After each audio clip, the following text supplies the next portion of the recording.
what could happen, what might happen, or what will happen. Actually, put yourself in control. Make sure you have safeguards in place. So, the secret to feeling safer when you live alone is to plan ahead and protect yourself. So that way you can enjoy all that unchallenged TV control, also time in the shower alone. So you're not in the shower singing and someone's like, hurry up, what about I'm going to be late for work. Those are actually the perks of staying alone anyway. So top of my list when I'm talking about tips right now is get yourself a security system. Yes, a security system. People say it is expensive.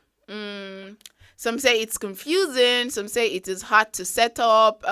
But today's security system are actually very handy. You can even set it up on your phone. You can control it on your phone to a large extent. Or there are security companies that actually take charge of it. Like they watch your home, and if there is a security threat, they actually get to alert the security agencies, the police and the likes. So there are security companies like that. That way, when you know that it is not just you, but someone is watching, like there's someone who you're paying to actually watch over your property, you feel a lot safer.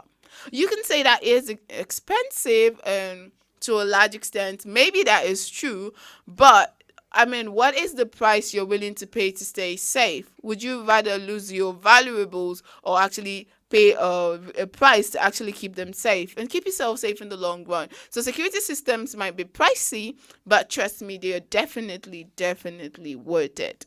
And in case you're saying, I cannot afford that, that's not the only thing you ought to do. There are other tips. And next is this one cannot. There's something to be said about getting to know your neighbors. Get to know your neighbors. It's not just for borrowing a cup of sugar or neighbor borrow me my cheese or please can I have salt. That is not the only reason you should get to know your neighbors, because I mean we live in Nigeria and we know the reason we want to know our neighbors is so a neighbor borrow me matches. It's actually a slang that we hear when you go to the market right here in Nigeria, and it's very popular. So taking time actually to introduce yourself and get to know your neighbors gives you an added line of defense, yes, against potential intruders. Now, it's not always about gossip. A lot of people like to keep to themselves, which is okay, but have conversations. It's not just the hello, hi, goodbye, welcome situation you should have with your neighbors.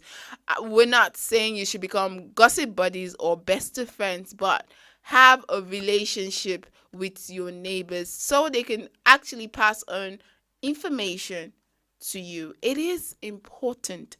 For instance, there is a threat in the neighborhood and she has, or he, whoever your neighbor is, has privy information. Have that relationship that he can actually call you, care for you enough to say, hello neighbor, now there is this security threat in town. This is what I heard, so be careful. That goes a long way. It just makes you watch your back a little bit more. So this relationship you should have with your neighbors cannot be overemphasized. If your neighbor knows you work during the day, they'll rightfully question someone trying to access your place when you're away.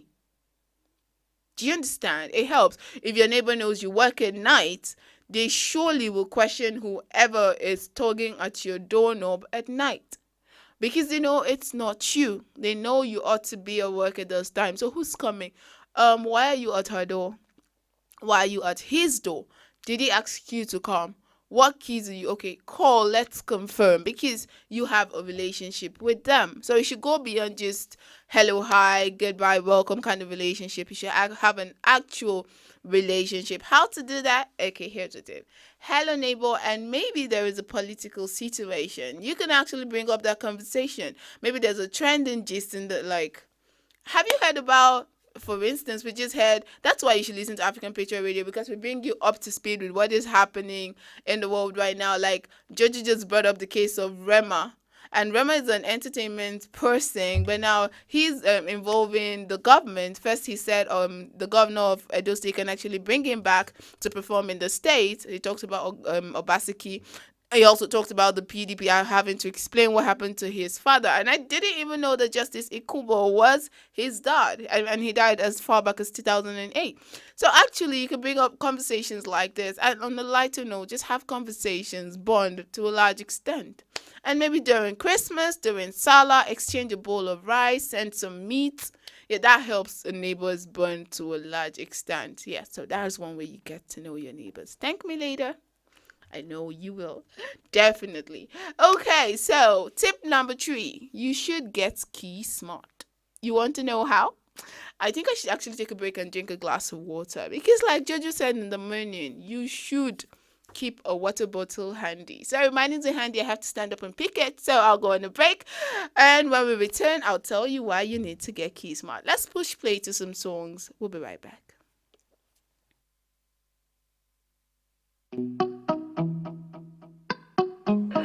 The best of magic. Cute. It's Victory and the Bits.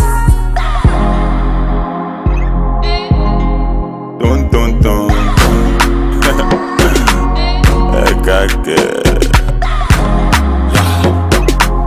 Angelo, Vanessa.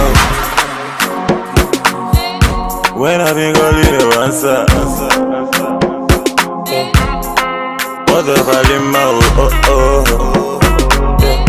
That's why we get to Wahala. Not until I met Fatima. My baby girl, she the answer. My baby give me assurance. Hey, we zero Wahala. Not until I met Fatima. My baby girl, she the answer.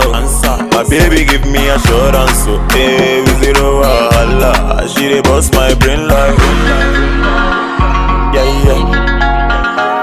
Oh, yeah. Love for Mona Kigebi. Yeah. Oh, yeah. That push up on me, yeah. For your love, I don't grow, yeah. Marry me, let's born children. Hold my hands, let me take you there. That push up on me, yeah. For your love, I don't grow, yeah. Marry me, let's born children. Hold my hands, let me. Auntie Vanessa. When I been calling you answer. What the valima, oh. That's why we get to Wahala. Not until I met Fatima.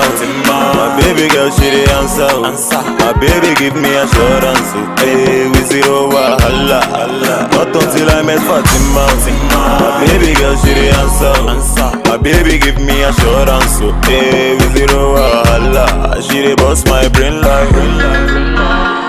Yeah. Oh, yeah. Love for Mona Kigebi. Yeah. Oh, yeah. Love for Kanaku. Madam in Chopa Proof. Now so him I sharpen. He enter Eve heaven. Love for Kanaku. Madam in Chopa Proof. Now so him I sharpen. He enter Eve heaven. But that no shock on me, dear. For your love, I don't grow, baby. Marry me, let's born children. Hold my hands, let me take you there. That no shock on me, dear. For your love, I don't grow, baby. Marry me, let's born children. Hold my hands, let me Auntie Vanessa. Let me know on the mix.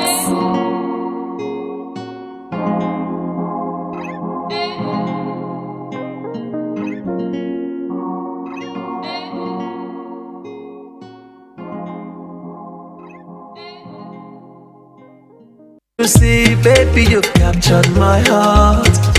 Yeah, baby, you've captured my heart. Oh, yeah. I'm not gonna ever play you Ojoro. I'm not gonna ever play you Tinko. Ooh, yeah. I'm not gonna ever busy your call you. Yeah. Baby girl, let me be your provider. Say, baby, let me be your shelter. I wanna be there to cover you. Baby, let me be your muzzle. I wanna be there to fight for you. I will never fall your hand, and I will never break your heart. Can you feel it? Can you feel it, girl? Can you see it? Can't you see, baby, you captured my heart. Yeah, baby. Okay, welcome back. In case you just tuned in, this is still Tuesday Tips and Tricks on African Patriot Radio. And yes, I remain your humble host, Immaculator Udo. And yes, before we went on that break, I told you we were talking about getting key smart. And you know how we do. We're still talking about feeling safer, especially if you're living alone. And the Tuesday Tips and Tricks, it's one program where we give you tips that actually, tricks that work and tips that help. Yeah, I say that again. Tips that help and tricks that actually work. And today we're focusing on tips to actually make you feel safer when you live alone. We told you first, I'll give you a quick recap about getting a security system. And in case you feel that it's pricey, of course, every good thing comes at a price. You should also get to know your neighbors, because it goes beyond just knowing your neighbor for the sake of, neighbor, borrow me matches, or I need a cup of sugar and the likes. You actually should get to knowing them. So in case your neighbor should know that you work, you're going to be aware at night that you work at night, or that you work during the day. So if someone comes to your apartment when you're not around, they should be able to question the person. Why are you here? She's not at home.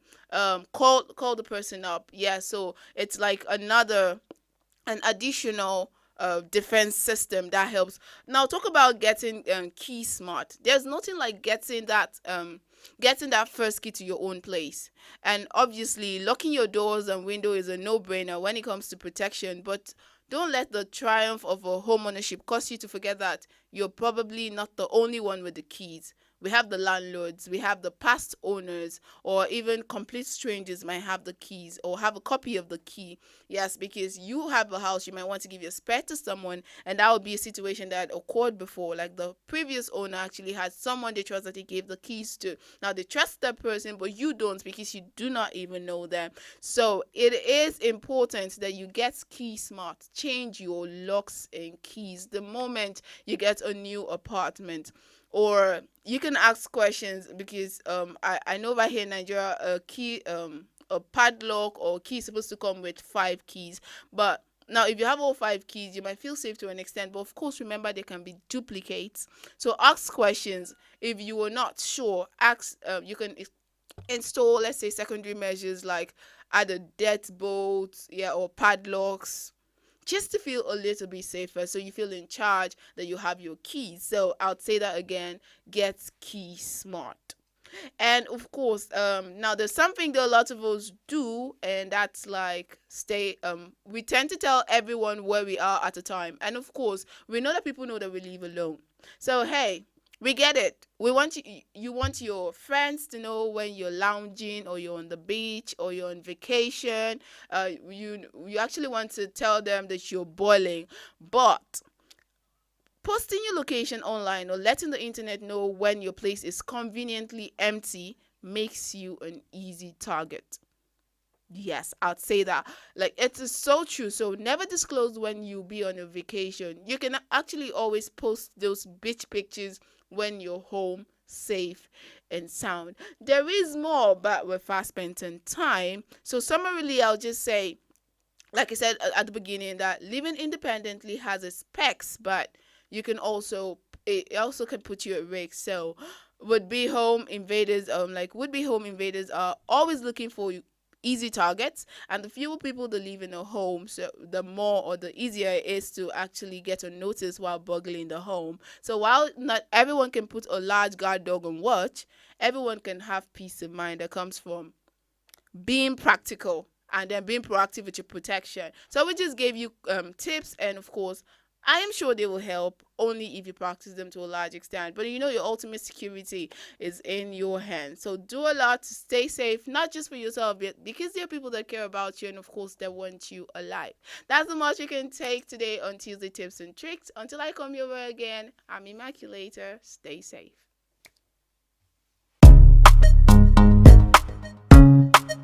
Royce Cates.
Can't you see, baby, you've captured my heart.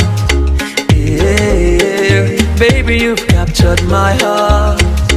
Ooh, do. Can't you feel it? Can you feel it, girl? Can't you see it? Can't you see, baby, you've captured my heart. Do, baby, you've captured my heart. Oh, baby.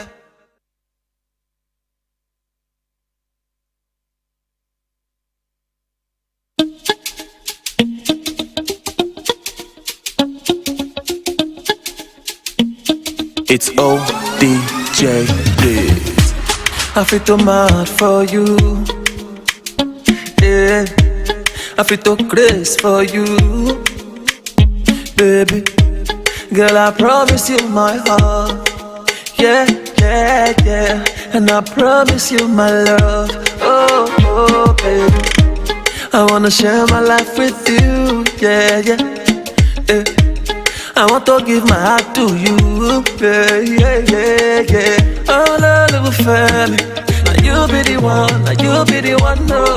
Oh, little family, now you be the one, girl. Can you feel it?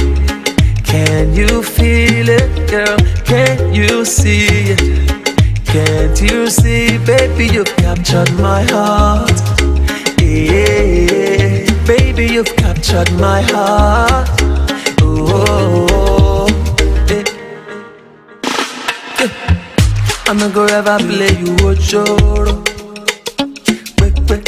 I'm not gonna ever play you tinko. Ooh, yeah. I'm not gonna ever busy your call, yo. Yeah.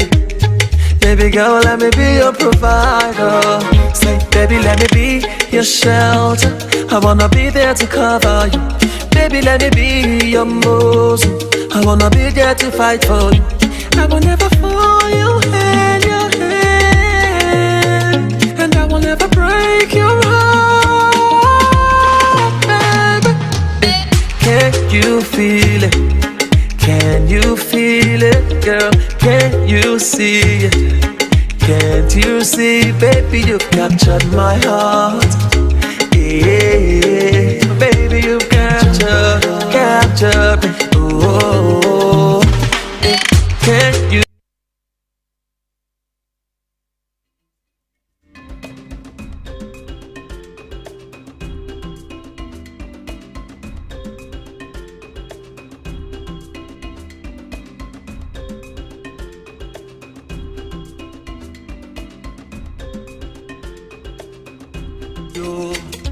Yeah, baby girl.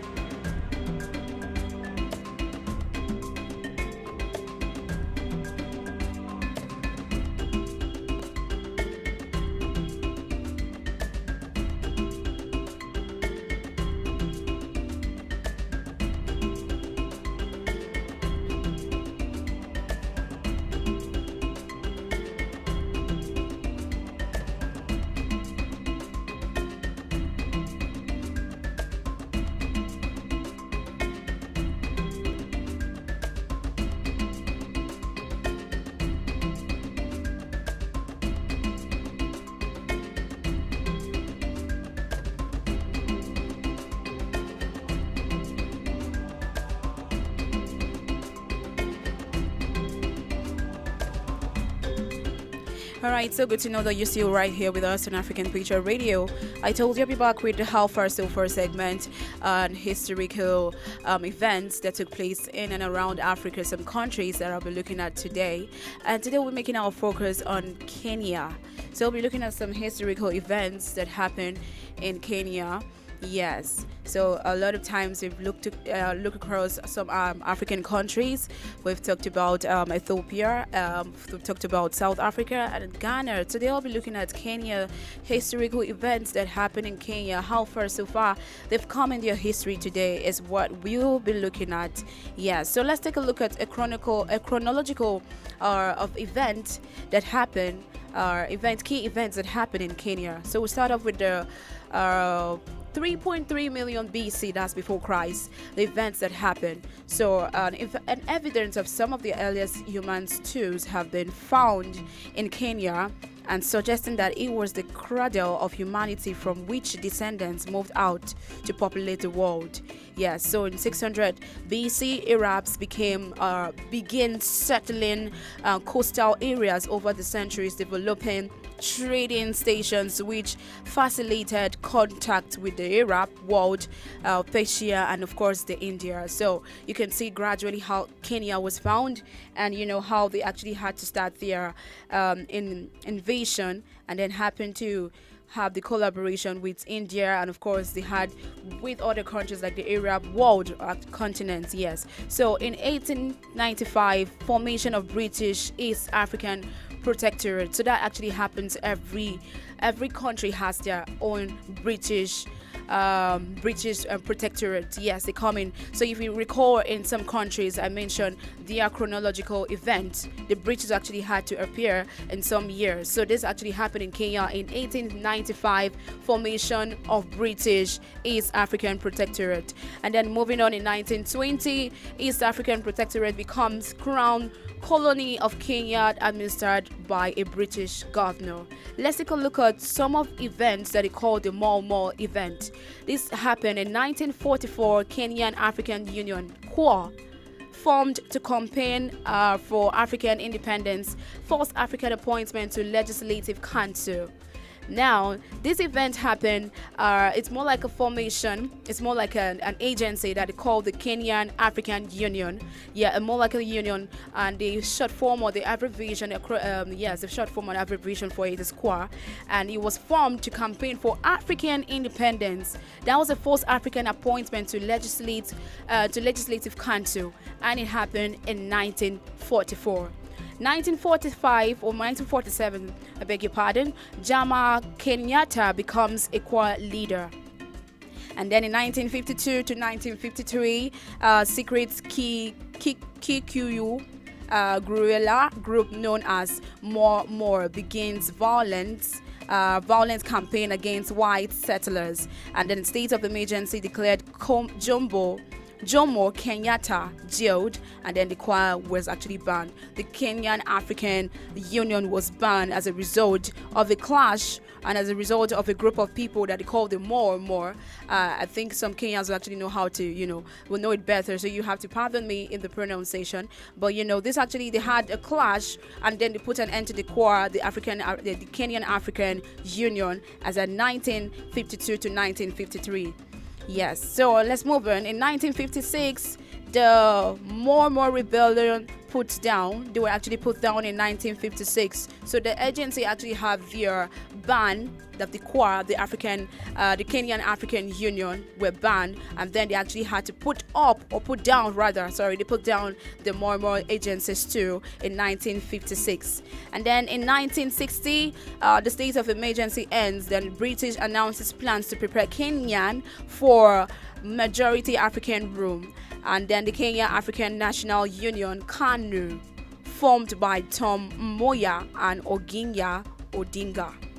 Let's look at their independence. Let's take a look at Kenya's independence. In 1961, Jomo Kenyatta, freed for 2 years of house arrest, assumed presidency of KANU. And then 1963, Kenya gains independence with Mr. Kenyatta as Prime Minister. 1963. I feel like 1963 has been a very significant year in some countries, because that's where they gained their independence, 1963. And a couple of countries, I have looked at how far they've come in their history. 1963 has always been their independence, and Kenya is actually here to tell us their independence was in 1963 as well. Right, 1966, Mr. Odinga leaves KANU. Recall KANU is actually an abbreviation for Kenyan African National Union. Mr. Odinga leaves KANU after ideological splits, forms from Kenya's People's Union, KPU. 1967, assassination of government minister Tom Mboya sparks ethnic unrest, and KPU banned and Mr. Odinga arrested, and KANU only party to contest elections. And then 1974, Kenyatta was actually re-elected. So a little bit of the historical independence event that took place, and then we saw different events from the governmental sector and from the prime minister, and then the independence that was actually in 1963 precisely was actually up. Let's take a look at the Moi era. Kenya's Moi era. So this one's actually typical to the exact spelling of Nigerian food called the moi, but this one's actually Moi era for the Kenya. So you can imagine how some events that actually happened. Now in 1978, Kenyatta died in office, succeeded by Vice President Daniel Arap Moi. Then 1982, June precisely, Kenya officially declared a one-party state by National Assembly. And the Daniel Arap Moi was actually succeeded by Jomo Kenyatta as president, and he stayed in office up until 2002. Then in 1987, opposition groups suppressed international criticism of political arrest and human rights abuses. 1991, August to precisely, there was a forum for the restoration of democracy formed by 6 opposition leaders, including Odinga, party outlawed and members arrested, and then the creditors suspended aid to Kenya amid fierce international condemnation. I mean, look at that political, interference still in the Moi era. The Moi era, recall, is the name of the former president of Kenya that actually stayed in power up until 2001, where his tenure was actually over. In 1991, December precisely, there was a special conference of KANU, as the Kenya Association Union, and then there was a conference of KANU agrees to introduce a multi-party political system. I must really say Kenya must have come very far in their history and of course their political events that happened. In 1992, approximately 2,000 people were killed in tribal conflicts in the west of the country.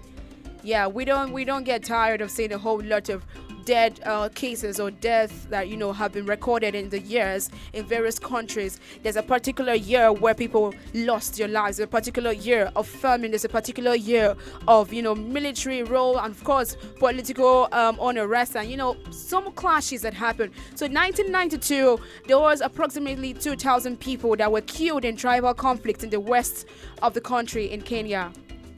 Multi-party elections. All right, so I feel like we'll take a break right now. So when I return, we'll be talking about the multi-party elections that took place in Kenya. Of course, we've talked about the Moi era and of course the more era as well, event and all that things that happened. So let's take a break right now. When I come back, we'll talk about the multi-party elections. Stick around, I'll be right back.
All right, so how far so far has Kenya come in your history? So today we're looking at some historical events that happened in Kenya. If you just joined us, well, I'm gonna say you are not late because we're still looking at some historical events. How far so far has Kenya come in their history? We've talked about their independence. We've looked at a whole lot of chronological events, key events that happened in Kenya. So we're moving over to the multi-party elections. Multi-party elections, the things that actually happened in Kenya, their election period. So in 1992, in December precisely, President Moi was actually re-elected in multi-party elections. KANU wins strong majority. Yes, so in case you don't know what KANU means, KANU stands for the Kenyan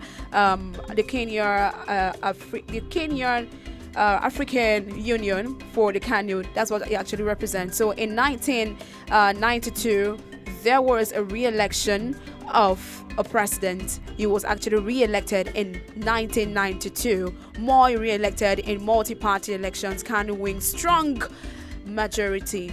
1994, Odinga dies.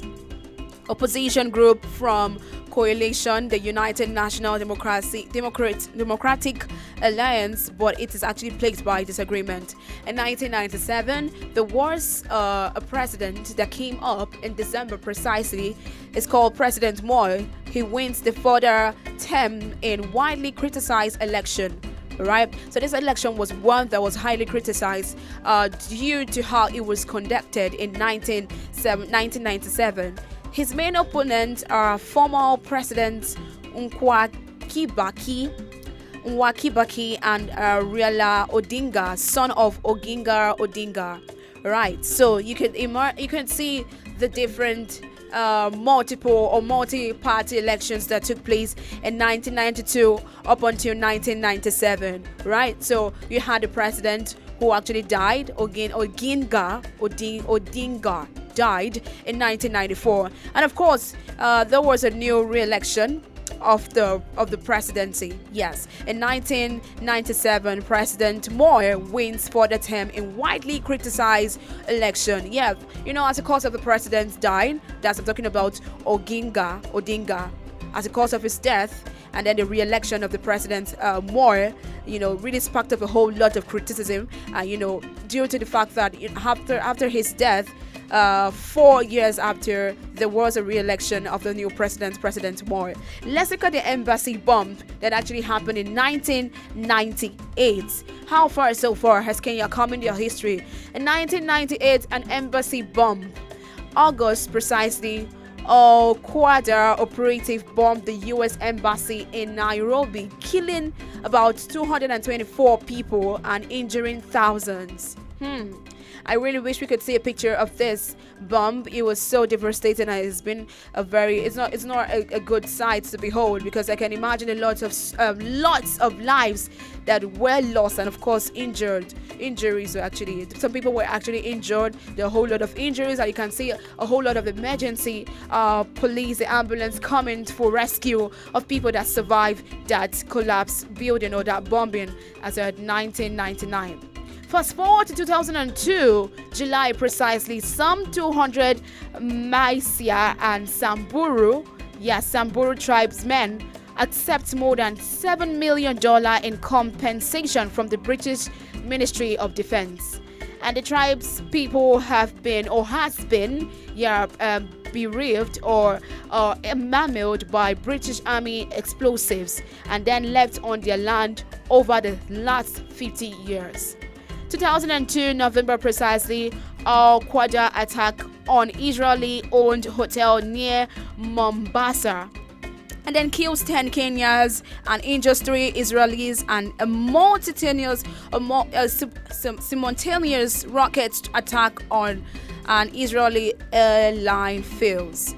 Then in Kibaki victory, away from the embassy bomb, let's look at the Kibaki victory that happened in 2002. In 2002, precisely December, there was an election that the Kibakis win a landslide victory, ending Daniel Arap Moi's 24-year-old rule and KANU's 4 decades in power.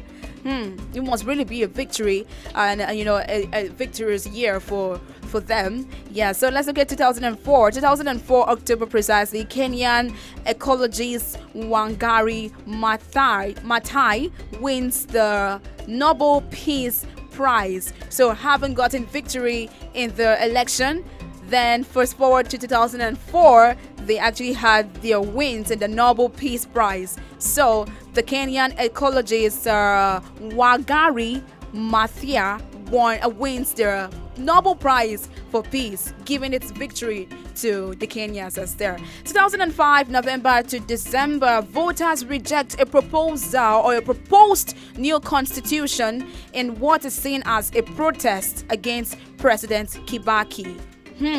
So these constitutions, every new president or every new tenure of presidency, comes with their various constitutions, and then we see a whole lot of countries, deciding to adapt to the new constitutions or back out of it. And this happened in 2007, where we saw that there was a protest against the new constitution by the newly voted president. I'm talking about President Kibaki right now.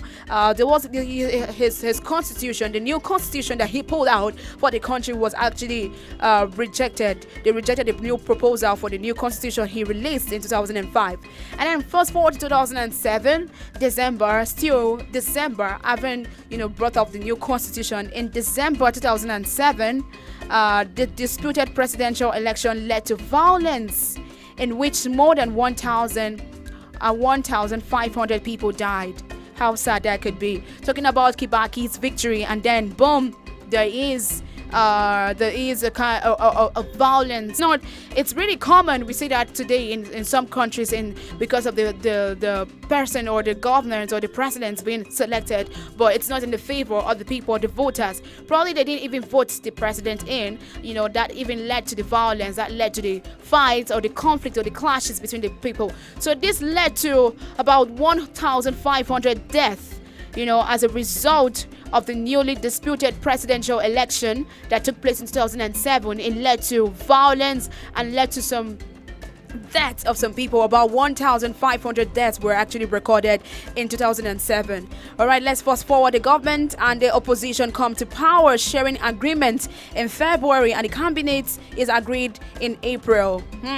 Then finally, constitution approved. 2010 July, Kenya joins its neighbors in forming a new East African Common Market intended to integrate the region's economy. And then finally in 2011, August to September, Somalia al-Shabaab jihadists raid Kenya coastal resort and refugee camp targeting at the foreigners. All right, so finally they brought peace to Kenya in 2020. Let's fast forward to the recent times. 2020 January, al-Shabaab Somali jihadists attack Camp Simba army base near Lumu, killing 3 Americans. But still, there was a peace settlement between the country as the 2017 last year before the 2020 events took place. All right, so this is how far so far Kenya has come, and this is how